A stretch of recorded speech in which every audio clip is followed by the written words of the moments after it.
So coming off of the end of the previous chapter, we're seeing the end result of Shoto versus Dabi. And as we expected, Shoto is the winner here. So much in fact that it is being announced to the rest of the heroes that Dabi has been defeated. But I don't think that's the end of him in this arc, because going a little further into this chapter, we see this light start to emanate from his chest. And going off of the spoilers yesterday, I didn't really know what to make of this until I was actually able to see the chapter. And I think I might know what's going on here. So also in this chapter, we see like this mild flashback of Dabi and Spinner like talking to All For One, and the implication here is that All For One wanted to give Dabi like an extra quirk, because apparently he could just do that now despite you not being a Nomu. We saw this in the Dark Deku arc when he was able to give Lady Nagant the airwalk quirk on top of her inherent elbow sniper quirk, but Dabi, being Dabi, rejected his offer. But it might not have stopped there, because as we saw with Lady Nagant, not only did she get an extra quirk from All For One, according to Endeavor, he somehow booby-trapped her body, because as soon as she started spilling the beans about All For One to Izuku back in that arc, she suddenly started to explode. So it's possible a similar thing could be going on here with Dabi. Now, before you get upset with me, let me just say that this obviously isn't guaranteed, just taking a guess here. And this raises a few questions, of course, such as like, how did he do this to Dabi? Well, other than us just having to accept that All For One could just do things because he's All For One and he has like 1,000 powers, it's possible that he and Yujiko did this to Dabi like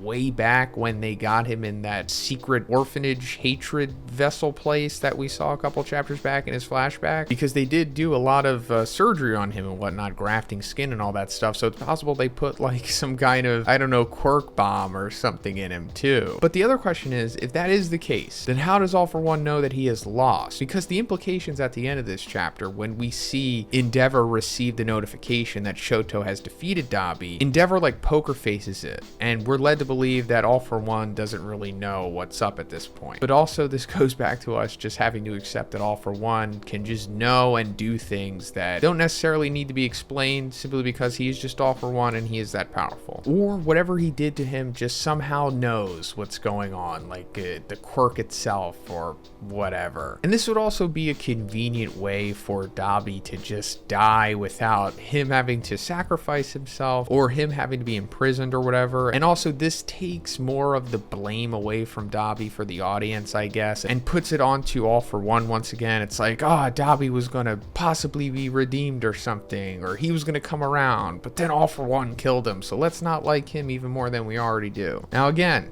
not guaranteed, and this maybe isn't a bomb at all, and maybe Dabi is having some kind of quirk awakening here. I'm sure a lot of you want that to happen, and it is possible, but that also would kind of be a cop-out for just Dabi to have this random phoenix rebirth or whatever, and then he just regrows his skin and then he's Toya again. I mean, I wouldn't hate it, but it would just be like, why? Hey, also guys, if you like my Hero reviews, please subscribe, because I do them every time they're available, so thanks. But anyway, we're coming to the end of the chapter, and we're going to the All For One versus Endeavor and Hawks' group side of things. And after we get past the moment of Endeavor finding out that Shoto defeated Dabi and, you know, his whole poker face thing and not letting All For One in on what actually happened, All For One gives him, you know, typical All For One rhetoric and ends up saying, that's why you can't win, number one. But then he holds out his hand, and each finger has like an individual quirk on it. But on his ring finger, he's producing fire. Now that's pretty interesting, and to be honest, I have been waiting for All For One to reveal that he has some kind of fire quirk, because it goes back to the classic Dad for One theory, the long-standing controversial theory that is certainly going to upset some people for me just mentioning it, and that is the possibility that All For One has been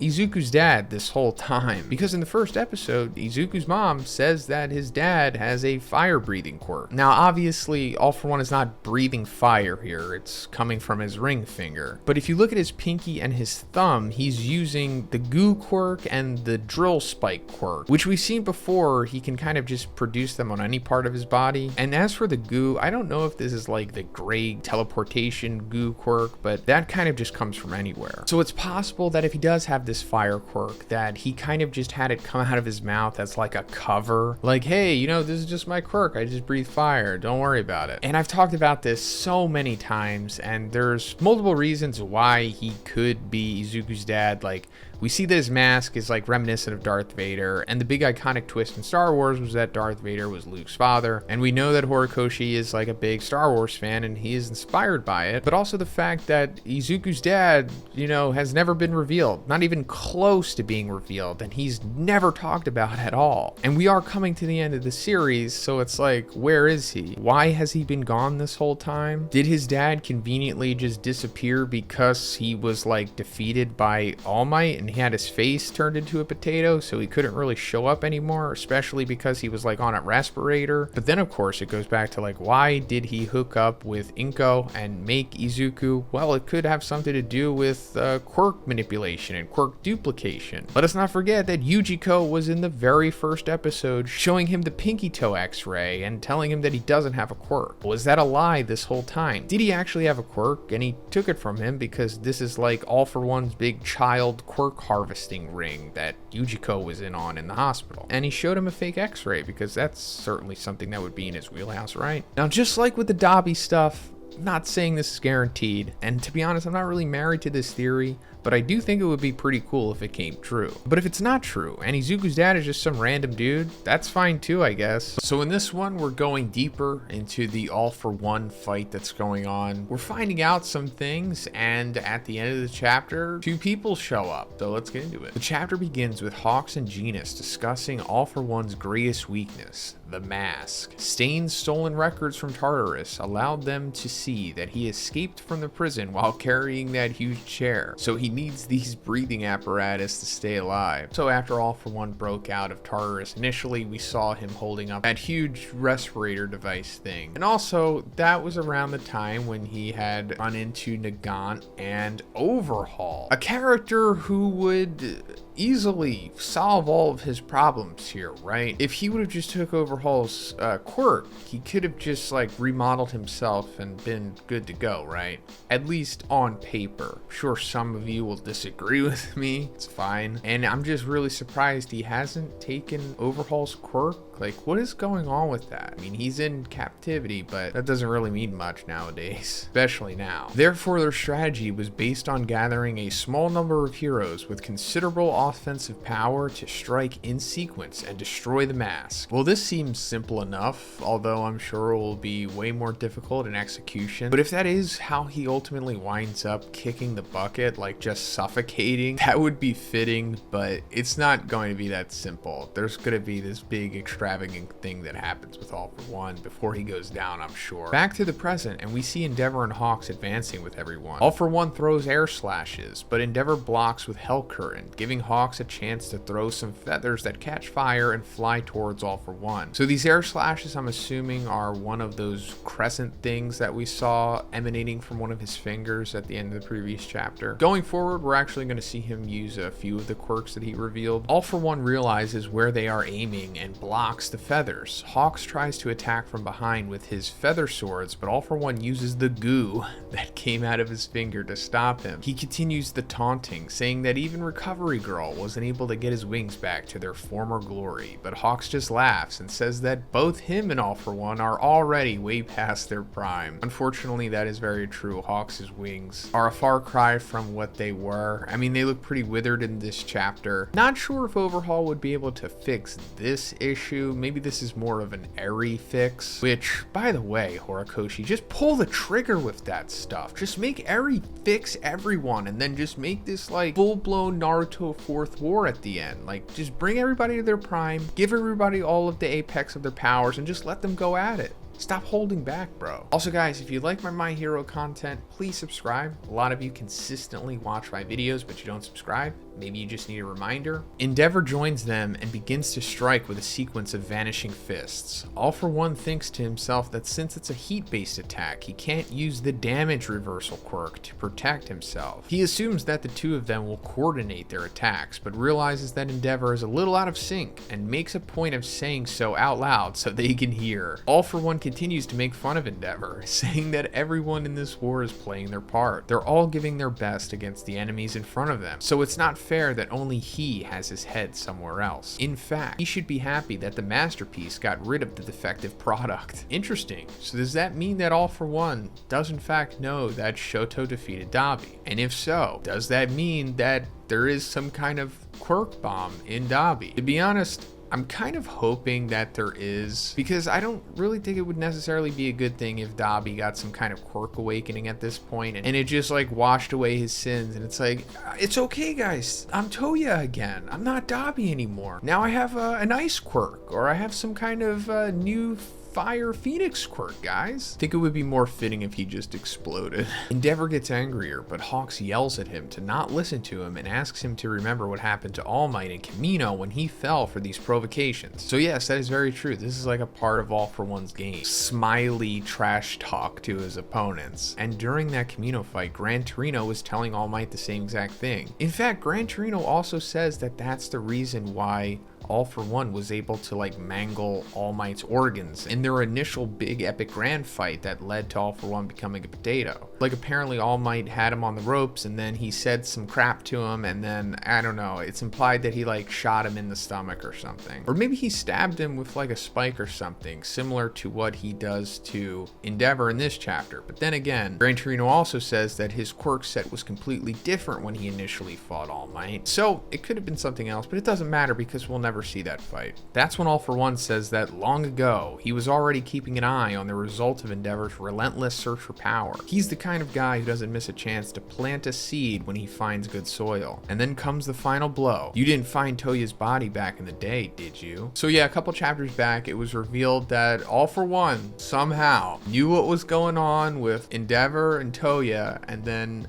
showed up conveniently immediately after Toya had like prominence burned himself to a burnt corpse, and then took him back to his hatred orphanage place and did extensive surgery on him, giving him skin grafts and everything. But Dabi wound up burning that place down and leaving. But it just came full circle anyway. Hawks realizes that this is not good at all and comes to the conclusion that someone like Endeavor, who has decided to go on living to pay for his mistakes, is fundamentally different from Hawks himself, who has turned his back on his mother and father. He would not in fact have been able to face Dabi right now. So this team division was the right choice, and he has to do everything he can to support Endeavor. He flies off in the direction of the two and tries to remind him to keep a cool head, that their mission is to destroy the mask. But it was too late, because right after Endeavor yells, "All for One!" he receives an attack right in the side of his torso. All for One turned his head into some creepy mouth with horns and says, "Right here. You lowered your defenses." So yeah, All for One like springs this Resident Evil-esque thing out of his hand and stabs Endeavor in the side, similar to, you know, whatever he did to All Might back in the day. Although I don't think he's hitting Endeavor here quite as bad as he did All Might. Hawk shouts Endeavor's name and tries to go help, but All for One directs his hands at him and says that at this distance, the Nagant replacement would not be able to dodge. When all seems lost, heartbeat wall!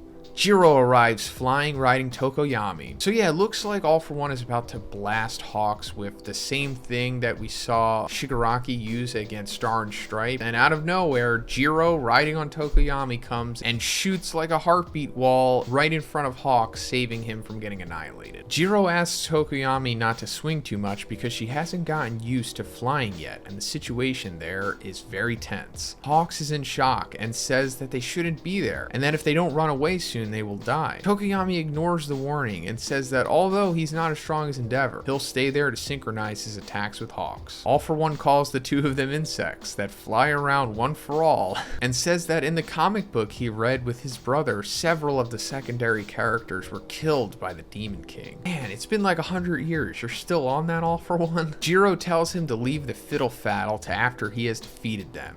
End of chapter. So yeah, we're going deeper into this All for One fight here, and it's looking like this is going to take up the next 4 or 5 chapters possibly. I doubt we're going to see a conclusion here. Like, I would be really surprised if just this team here winds up defeating him, because it kind of has to play into the whole bigger Shigaraki thing that's going on, but I guess this is fine while it's going on. So there's like 3 significant things that happen in this chapter. 2 of them are pretty objective and we don't really need to speculate too much about them. However, one, we're gonna have to speculate about a lot, and it has to do with Eri ?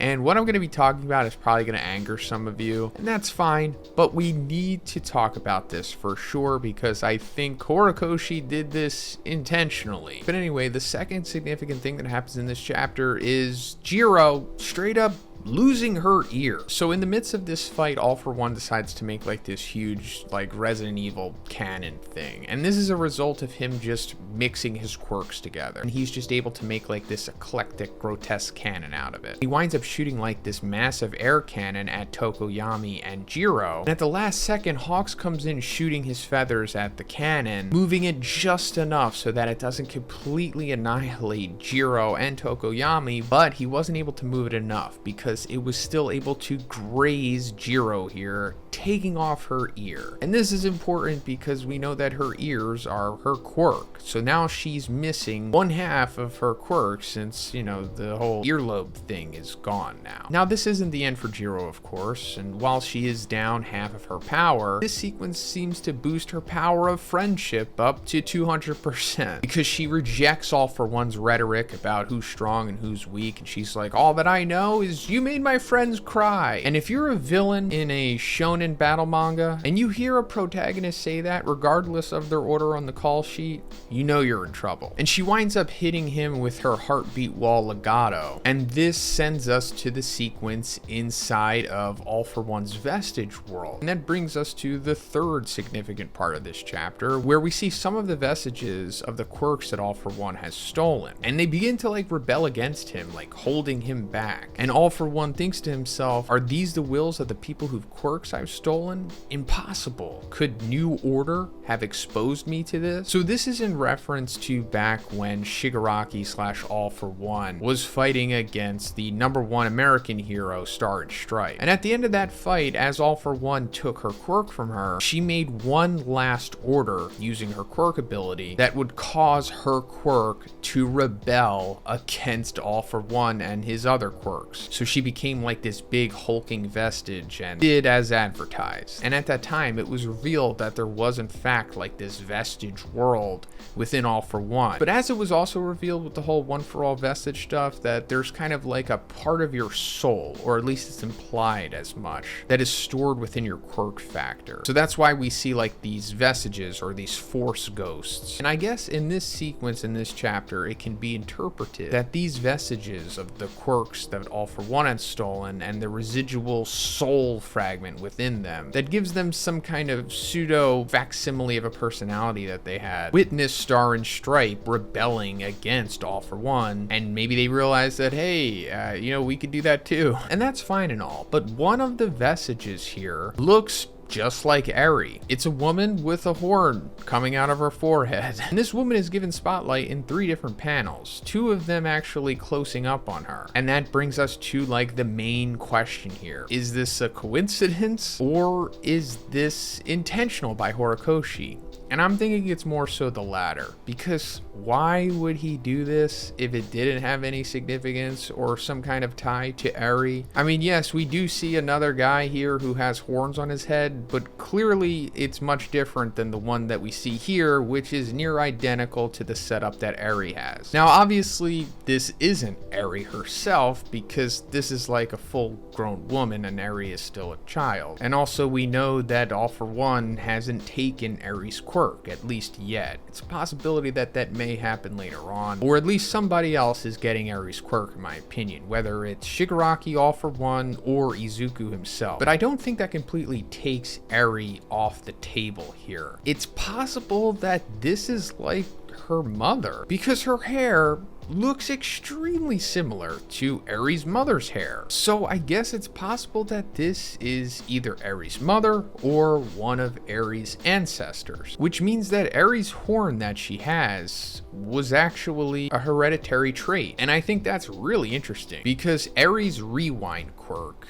and the time ability or whatever that goes into it is tied directly to the horn. And considering that it was explicitly revealed that Eri's rewind quirk is a variant, similar to the decay quirk in that it kind of just was born with Eri, didn't have any kind of prior existence. So like her parents, especially her mother or any other ancestors, didn't have the rewind quirk or didn't have any element of the rewind quirk. Like how Bakugo's parents had a nitro and a glycerin quirk, and that led to Bakugo having a nitroglycerin quirk. Not the case with Eri. She's just a genetic anomaly that was born with this insane rewind quirk. That leads us to another question of why does rewind tie into the horn? Because the horn seems to have some kind of stockpiling aspect to rewind, because once she uses rewind it gets smaller. Is it possible that this is the original power stockpiler quirk that All For One took and gave to his brother Yoichi, which eventually led to the creation of the One For All quirk? I don't want to go too deep into that, although it would be pretty cool if that was actually the case here and it would all come full circle and everything is kind of connected and related. In theory, why did All For One take Eri's mother's quirk here, or one of her ancestors? Because she wouldn't have any kind of rewind ability. And clearly if she did, All For One would have used it to de-potatofy himself, as well as used it on like other things. And if All For One did take her quirk, then it has to be something substantial. He's not just taking random quirks for no reason. Your guess is as good as mine, but it seems like if this is Eri's mother, then All For One is simply tied to her because I guess Horikoshi wants it that way so that everyone has a motivation together to take him down. Because it was recently revealed that he was the one who made Dabi the way that he is, and Overhaul is tied to that as well because Overhaul was in the same secret One For All hatred orphanage that he put Dabi in. So why not have him tied to the other big storyline in the series with Eri? Because we know that Eri accidentally killed her father by like reverting him to nothingness. And I guess afterwards her mom disowned her because she didn't want to have anything to do with that. And that's what led to the Shihai Hasakai boss taking Eri, which eventually led to her meeting Overhaul and that whole thing. So what if All For One is the cause of that? Maybe Eri's mom didn't abandon her or disown her, and All For One, I don't know, stepped in for some reason and either killed her or took her quirk or something, and then that's why Eri, you know, was led to the life that she had to live. And it comes full circle and it's like, yeah, All For One was responsible for everything, so we all collectively have motivation to take him down, other than him just being the demon lord. So coming off of the previous chapter, we saw Jiro using her heartbeat surround legato on All For One, like disrupting him, and to follow up on that, Hawks attacked him, breaking off a piece of his mask. And that brings us to the beginning of this chapter, where we see Tokoyami following up on that, using quite possibly his coolest attack in the series that he calls the Abyss Black Ephemeral Ragnarok, where he's making most of Dark Shadow into like a giant fist. This is kind of similar to Luffy's Gear 3 punch, but I guess this is more so an homage to Izuku because it literally says smash here after he crushes him in the face, breaking off pretty much all of his mask. And All For One says, I should have dodged that strike with ease. My senses are lagging behind. And this is because he can't see or perceive things in a traditional sense because, you know, All Might turned his face into a potato. And he says, I've more than made up for them by getting my hands on countless sensory quirks, from infrared vision to detecting vibrations. And we actually found this out a while ago after he was initially put into Tartarus after he lost to All Might at Kamino. And that technically Jiro's attack using her quirk shouldn't be strong enough to hinder his perception, which is true. This is more so happening because his quirks are rebelling. And he says that this has never happened before. But he also says, after all, they are but fragile reproductions. And this is because the All For One that we see here is using a duplicate of like the original All For One quirk itself. After they had modified Shigaraki and made him into the current vessel that he is, they gave him the original All For One quirk, and Yujiko duplicated it and gave that version to this All For One. And I guess along with all the quirks that came with it. So that's the fragile reproductions aspect here. But I guess that also plays into the quirk singularity, which is negatively affecting All For One here. Because as I've said for a while now, All For One and One For All are kind of speed running the quirk singularity in the way that they work. Because it would normally take the quirk singularity like decades to achieve its ultimate purpose of making quirks so powerful and ambiguous that they essentially end humanity. But given the way that All For One and One For All work, with them not only being able to be passed on to others, but also mixing multiple quirks into them and becoming new powers as a result, it's forcing this evolution in both of them. And we see it happen in a positive light with Izuku, as One For All had been passed on from user to user and becoming stronger every time it had been passed on. We saw that his vestiges eventually became self-aware to the point of where they basically became like force ghosts of the previous users of One For All, and ultimately wound up helping him. But on the opposite end of the spectrum here, we're seeing that with All For One, his vestiges are also becoming self-aware, but they're not helping him. They're like rebelling against him. And because of this, the quirks that they represent are like deactivating. So that's why he was unable to dodge Tokoyami's attack here, because his perception quirks weren't working because of this rebelling here. But then he just winds up like eating the vestiges and then regains control that way. Hey, also guys, if you like my Hero content, please subscribe if you haven't already. It's fine if you don't want to, but if you just need a reminder, here you go. Thanks. Also, the vestige that we see being eaten here is the woman that we were talking about in the previous chapter that resembled Eri. And that led us to think like, hey, is, Eri tied to this? Is that Eri's mom? Is All For One going to have a bigger part in her life? And I guess it was just a coincidence, because it doesn't even look like Horikoshi drew this woman with a horn like he did in the previous chapter, so I guess that's just going to end there. But after he regains control, he winds up shooting like all of these tendrils out of him. These are like the same tendrils that he used to stab Bakugo, and he uses this for multiple reasons. So first of all, he's like gathering all the broken shards of the mask and bringing them back together so that they're covering his face again, but he's also using this as a way to like impale everyone in front of him. And we see Hawks jumping in front of Tokoyami and Jiro to save them, but it was actually Endeavor coming in at the last second to save all of them. We see these tendrils are like piercing through Endeavor's right arm, and this causes Endeavor to go like full-blown goblin mode, because he's just persevering through this, but at the same time his right arm is being ripped off in the process. So Endeavor has like straight up lost his right arm at this point, and this causes him to go into like the battle manga internal dialogue exchange, where he's essentially coming to terms with himself, I guess, because we see him talking to like the younger version of himself, where it says, "You're even weaker than before. Your conditions, your mistakes, your atonement, and your responsibilities, all those things ever did for you was expose how weak you really are. They turned you into the pathetic excuse for a hero you are now." So I guess he's referring to like the face-turned Endeavor that we've seen since the Pro Hero arc, where he's been coming to terms with the awful person that he became because of his endless pursuit for excellence. And we're seeing like the contrast here, the original Endeavor that led to that life and the end result of the Endeavor trying to break away from it. But going further, the younger version of Endeavor says, "Remember when you saw a father try to save his little girl from a villain and how they wound up as nothing more than scorched lumps of burning flesh?" And I think this might be the deepest that we've gone into Endeavor's backstory, and possibly the youngest that we've seen him. And this might be the moment that initially inspired him to become a hero, possibly. But then going further, he says, "Do you remember your feelings of jealousy and inferiority towards All Might? Or the self-deprecating act of choosing a word meaning hard work as your hero name?" And in this sequence, we see like the moment Endeavor was like writing down his hero name for the first time, similar to what we previously saw from like Class 1A. And I'm assuming that Endeavor himself was in Class 1A at this point. Then Endeavor grabs his younger self by the throat, but then he says, "That's right, you'll never be like All Might or Deku. All this time you've been fighting a battle against your own weaknesses, so don't even think about turning over a new leaf." This is like the old aspect of him not wanting to change and wanting to continue on that flawed path of like unrelenting pragmatism to get to their ultimate goal. But Endeavor like holds him down and like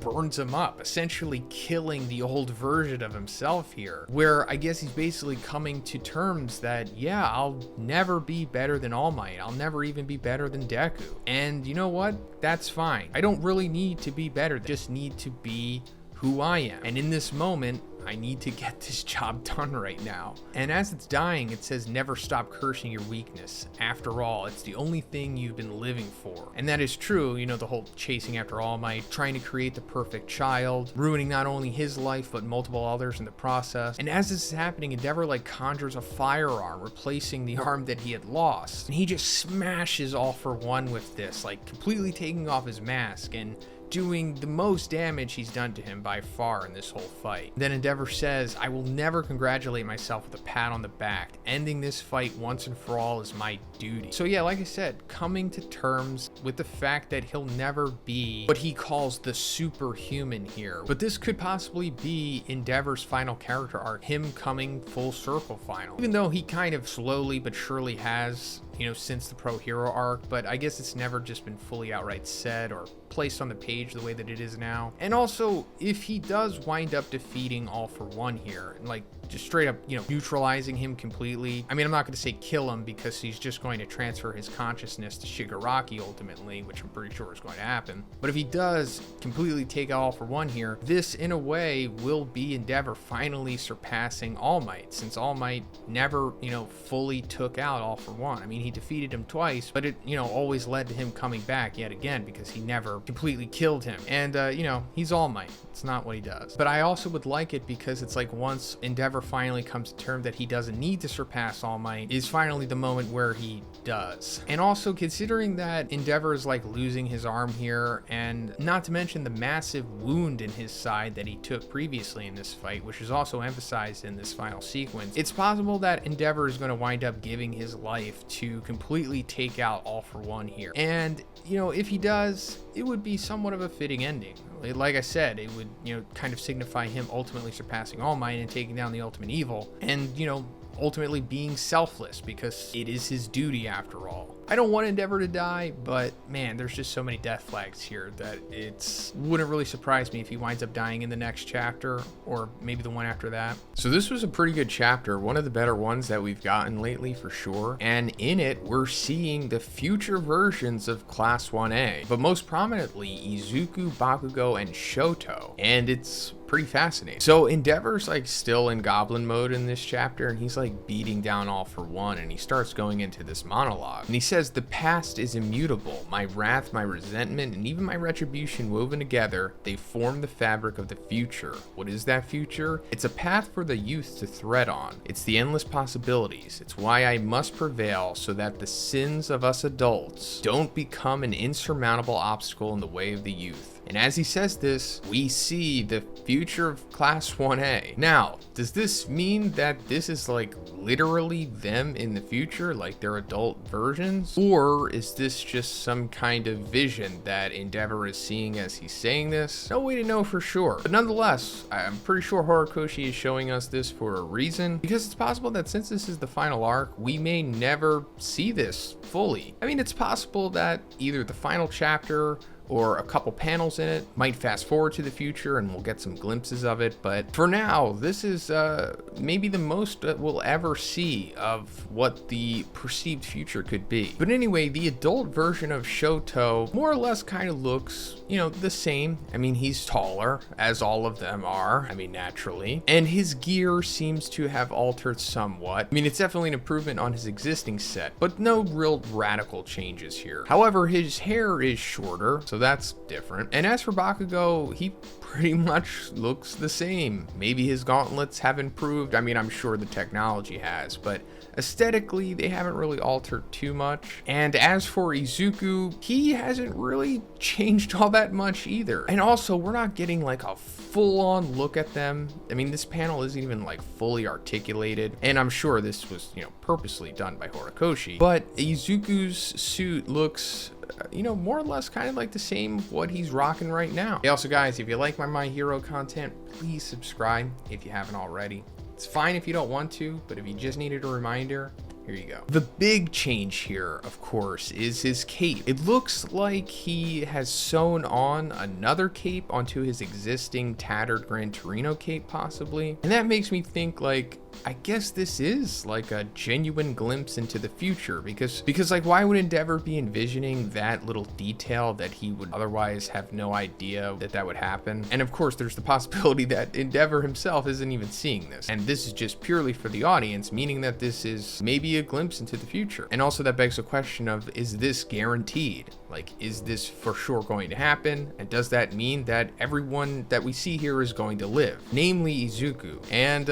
again, no no way to know for sure. I'm not saying that it's guaranteed that Izuku is going to die at the end, not even close, but I also think on the other hand, it's not guaranteed that he's going to live. Personally, I think there's like a somewhat of a good possibility of him ultimately sacrificing himself for the greater good. But also, you know, he probably will live too. And I'm sure this will bring many of you back to the first chapter where we get that narration from Izuku at the end of it, where he's basically saying that this is the story of how I became the greatest hero ever. And I don't know if that's necessarily accurate, to be honest. I guess it ultimately comes down to how you translate it, but in the official Viz translation, Izuku says, I forgot to mention this, but this is the story of how I became a great hero. That's it. Just a great hero, not the greatest. Now, I'm not taking that too literally. I'm sure Izuku will become the greatest hero by the end of the story, not only just on accomplishments, but power too. I'm sure once it's all said and done, he's pretty much going to be the quirk god. But are we seeing the great hero Izuku here, or the greatest? Maybe, maybe not. Regardless, a lot of questions stem from this, but still, I think it's pretty interesting nonetheless. But anyway, let's go back to Endeavor going goblin mode on All For One. So he's like beating him down, like literally dragging him through the dirt here. And All For One tries to steal his quirk. I know, like finally, this is like All For One's thing and he hardly ever tries to do it. But Endeavor shoots like fire beams from his eyes and burns his hand. This is awesome. We've never seen Endeavor do this before. Then he winds up hitting him point blank with a prominence burn, holding on to him, just like how he did to Shigaraki in the previous war. Except this time it actually seems to be successful because he burns All For One to like charcoal. I mean, he got pretty close with Shigaraki last time, but like at the last second, All For One took over his consciousness and was able to turn the fight around. And this time around, it seems like he's won, but of course he hasn't because, you know, it's All For One and it's never that simple. So after he burns him to charcoal, All For One starts talking again and he says, did you really believe that I would step on a stage without some aces up my sleeve? You should know by now that this body is well past its expiration date and I have no other uses for it anymore. That's why there's a little something I'd like to try. And then we see Eri with the quirk destroying bullets around her. Then the burnt up All For One starts to like grow back his ear and his eye. And he says, what made you think that heroes were the only ones prepared to risk their lives? This is pretty crazy, right? So first of all, obviously All For One didn't have his ear and his eye. He just kind of had like a potato face with a mouth before, courtesy of the beatdown from All Might. But now that they're growing back, along with us seeing Eri and the quirk destroying bullets in the previous panel, I think we can kind of put two and two together here and see what's going on. So we know that Shigaraki stole the quirk destroying bullets from Overhaul way back when at the end of that arc, and he eventually wound up giving them to Yujiko. But we never really saw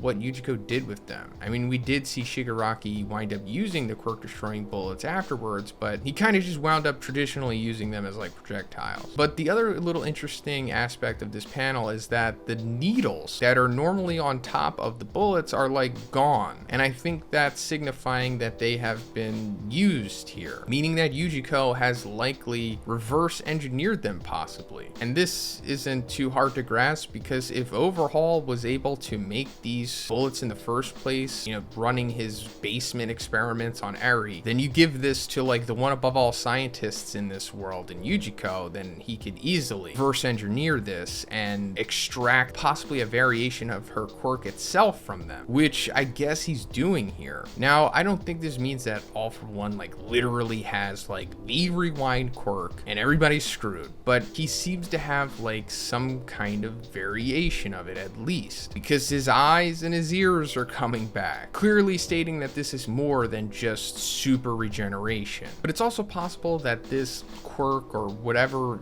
Yujiko has done here is not completely stable, because he says there's a little something that I'd like to try. So maybe there was like some kind of contingency to it as to where like if it would only activate or be able to work if All For One was at death's door or something, and maybe otherwise it wouldn't be worth using it. Now it appears to be successful and he's completely healing himself via the properties of rewind, and we might finally see like All For One's full face in the next chapter, something that we haven't seen yet. Whenever we got flashbacks of him, his face was always obstructed by shadows somewhat. We never got a full-on look at him. Now, is there a greater reason for that? Maybe, maybe not. Does it mean that he's going to look like Izuku?